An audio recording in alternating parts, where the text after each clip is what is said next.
You know, a lot of people ask me, how do you get past defense? And of course I answer, just open the gate.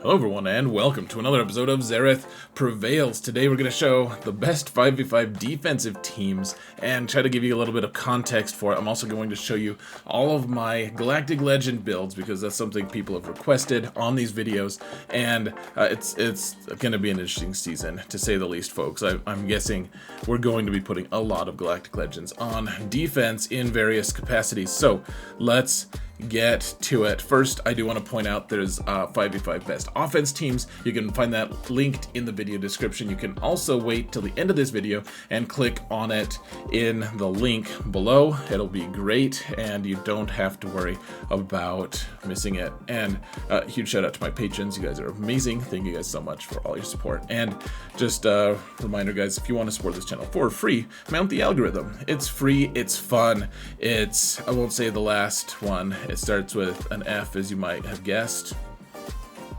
No, not that. Oh, what? Oh, gross. Why were you guys are, oh, just kidding.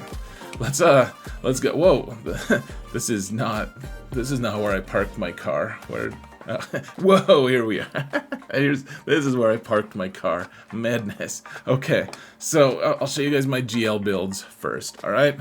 Just for you. Now, for Jabba, the one thing, we got the thick cron, and they did fix it. It was a while ago that they fixed the bug, but now you want to make the team as thick as you can, and so I think what I've noticed, the teams that are the most difficult to beat are the ones with 4 dark side characters on them at a time, because that thick cron is going to give you 60% extra health and protection to everyone, as opposed to just 45, which can make a pretty big difference, especially if you've got a really thick squad anyway. So I have Boba here. If you have a really thick Gamorrean guard, that could work as well. Boosh is just too important to the team to leave off, though. So that's probably on defense for the most part, even though a lot of things beat it.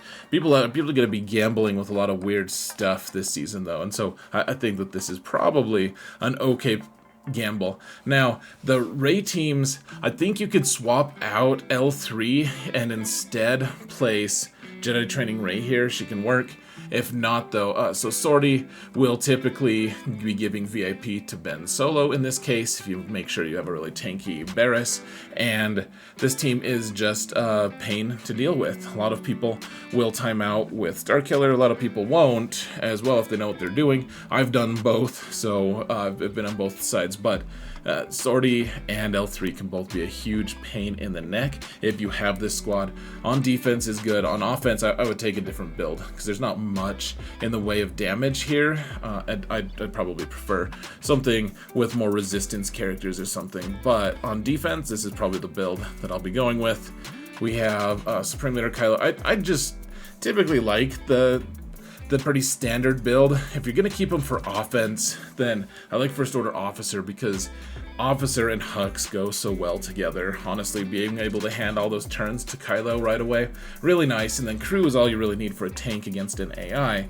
And then, of course, Red Trooper can work. If you're putting him on defense, then one thing to keep in mind, guys, if you're in a low enough league where your opponent only has a couple Galactic Legend counters, and they're going to be using like a Catmate team to beat you. If you take Red Trooper off, the Catmate team can't beat you because they really rely on all the assists that Red Trooper gives. In fact, you kill Red Trooper after you kill Supreme Leader Kylo in that case. So this is anyways, that's pretty niche for the most part. This team on defense is just going to get killed by some kind of Jedi team, but you know, it does okay on offense. I'm considering this might be the only team I place on offense this season. I'm not sure. No promises, but we're also looking at potentially having Galactic Legend Leia this season. I doubt I'll have her for this season, but in theory, I think some people I face should have her. So that's just going to change all the different stuff. We also have, okay, so So last season, someone beat my Lord Vader team with this, and it kind of surprised me because this is a pretty cheap squad to beat a decent Lord Vader team with, and this is with a thick cron and everything. Not really sure what happened there. I do think that I also saw people use stronger Jedi Master Luke teams and lose to my Lord Vader, so I'm not quite sure. I'm up in the air, but I want to see. He had a pretty good offense, or a pretty good protection cron to make them do extra damage. That might have been the case, but other people lost with a good protection cron as well. I'm not sure exactly what the synergy is here, guys, to be honest, but it worked, and maybe the guy cheated. Who knows? Maybe he had crazy mods. The world will never know, except for him. And no shade on him, actually. I'm fairly sure. I ended up beating the guy anyway, so it just doesn't seem like I would cheat. Or like he was cheating. It just surprised me is all. The best team, after doing some research, if you don't want your team to be off-meta'd, this is the one that'll give you the best chance to force someone to use a Galactic Legend. Will Sith Eternal Emperor beat it? Absolutely. Definitely. Will Dash beat it? Maybe. Who knows? This team is good. Shock T really messes with people, and so does Old Ben because of the 2-turn ability block, layered with the 2-turn ability block from Jedi Master Luke, layered with the stun from Jedi Knight Luke. Jedi Knight Luke makes this team way more expensive, but if you want to force someone to use a Galactic Legend on you, this is the squad, or you get a defensive hold, most likely. It's not bad, guys. Honestly, this is decent, and if you have Jedi Cal, maybe you don't need Jedi Luke. I'm not sure, but that's just something to keep in mind, folks. Lord Vader. So there are a couple builds for Lord Vader. I don't love the ones with Inquisition, and I think I'm slowly talking myself into it, but this is the team that I will be probably placing initially, just a couple strong tanks alongside Thrawn and Maul, and this will require... this will stop people from using bounty hunters, at the very least. They're not going to use a good... there's not going to be a good off-meta counter to it necessarily. Maybe, though, it'll only take once or twice of Phoenix destroying it to convince me otherwise, so... we'll see. We'll see how this goes. If Phoenix can delete this, which now I'm thinking of it probably can. You gotta be cautious. Maybe like put Darth Vader with them as well. I think Darth Vader can, a fast Darth Vader can really mess with them if he's fast enough. So, Maul and Thrawn, both very strong here. And then, of course, Royal Guard is amazing with higher relics, etc. Stormtrooper, you could maybe use a Diffra. You could use, like, Ninth Sister if you wanted to. The Horn Chinian herself. Not really sure. And then, okay, so we have Sith Eternal Emperor. There were stronger builds than this, for sure. But Sith Eternal Emperor with Savage will block a ton of off-meta stuff, and then you just have some somewhat garbage Sith to just hang out there, and I think that this is the best bang for your buck. Yes, this team would be improved if you put Traya with them, or something like the Traya Nihilus Scion squad with Savage and Sith Eternal Emperor. Absolutely, and then you start being a threat to hold against other Galactic Legends and stuff as well, but... I think bang for your buck, this is going to be what your best shot is going to be. Honestly, yeah, I like this one the most. And then for Kenobi, I already showed you guys on the offensive teams video. I like Echo here against Jabba. If you're not using Echo, then you can use R2-D2. You could use, pretty much any Galactic Republic character to fill out this squad. But this is, Kenobi maybe should be on offense as well, just because of the ludicrous cheap option of Jedi Revan being able, with Cal Kestis, being able to kill it on defense. So if this is on offense, this is what I'm taking. If it's on defense, maybe we put Kenobi here as well, so we have a couple tanks, just to mess with people a little bit further. Okay, so as terms of advanced defensive teams, now you can use these both for offense, and actually last season I used the Zori team, I think exclusively for offense, and if you have Jedi Training Rey with Rey, then you can just add one of the Poes, and that works. That might pose a problem for your opponents on defense. But yeah, this team does really well on defense. I just got Relic 7 onto Finn because I want the squad to be a little thicker. And then honestly, Tuskens, people just still don't know how to beat it. They're awkward about Tuskens. I love putting them on defense because, I mean, I feel awkward about Tuskens. There's just not a great feeling answer against them because so many people are reliant, and so many teams are reliant on off-meta stuff or turn meter squad stuff, that like turn meter gain, and they just destroy those teams pretty nicely. I got a lot of holds with my Tuskens last season, though they don't have the Tusken Kron anymore, and they'll be a little bit weaker as a result. So let's go to my other defensive teams on my smaller account that I'll show that are maybe a little more approachable for people. Whoa, we're on a smaller account. 9.6. I can't believe this account has 3 Galactic Legends, and we do place one of them on defense. I tend to be able to beat people with 7 Galactic Legends pretty consistently, and so it's probably worth noting that this account is very offensive heavy. But the idea here and the generalized advice that I will give people is to place things that will trip your opponent up, because there's a lot of bad players out there, and unless you want to get sweaty like I do on my main account where it just becomes a slugfest, then I would advise to keep a lot for offense. And I only have 2 Galactic Legends on offense for this account, and so I do beat people who play Sol 7 and Malgus and Starkiller and all of that stuff. I do full clear those squads or those players pretty consistently, but we still want to have a team, a defense that will trip people up and potentially just get a complete and total hold so that they can't clear and we get one. So Jabba in the back, always. I already pointed out you want 4 dark side characters here if you have a thick Kron for this team, and it's probably worthwhile. Now the Qui-Gon team is pretty weird because we've had to adapt with our Jedi Master Kenobi team for on offense. We need snips.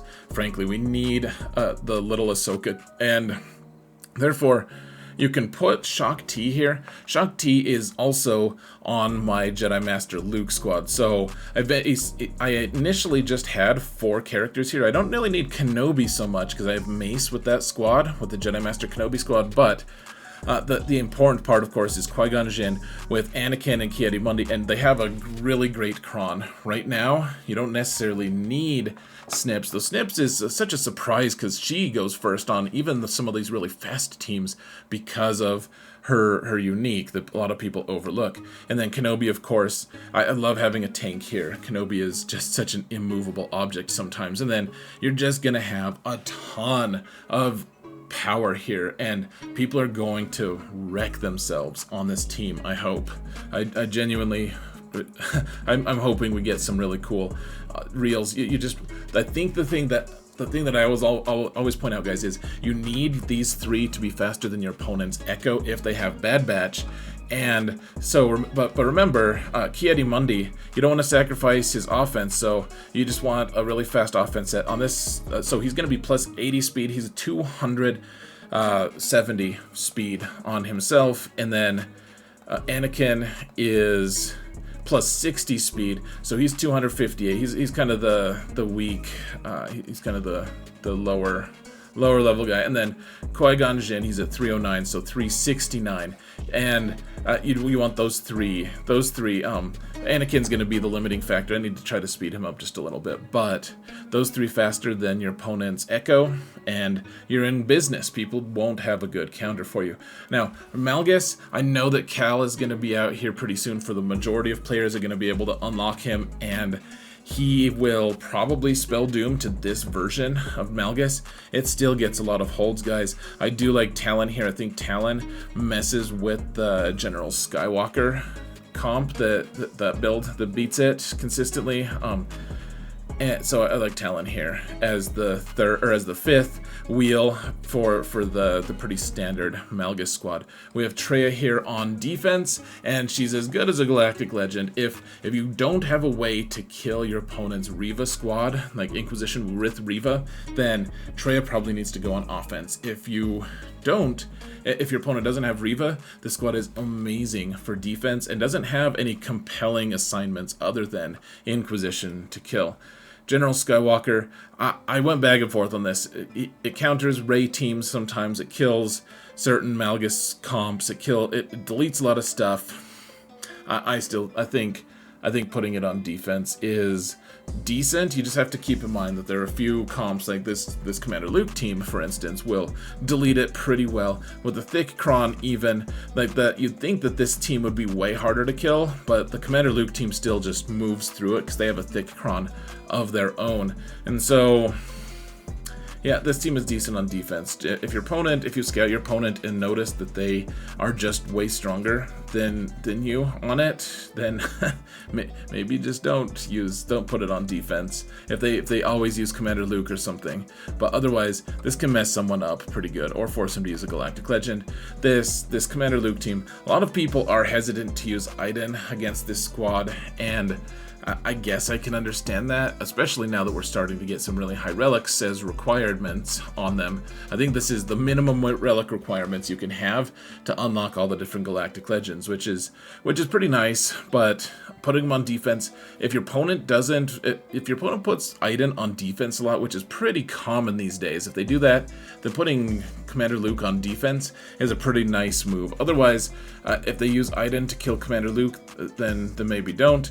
It's an outdated comp, but people can also use Grievous on this squad. That's probably not something you're gonna find in more I don't know, younger accounts, though. People don't know that counter as much.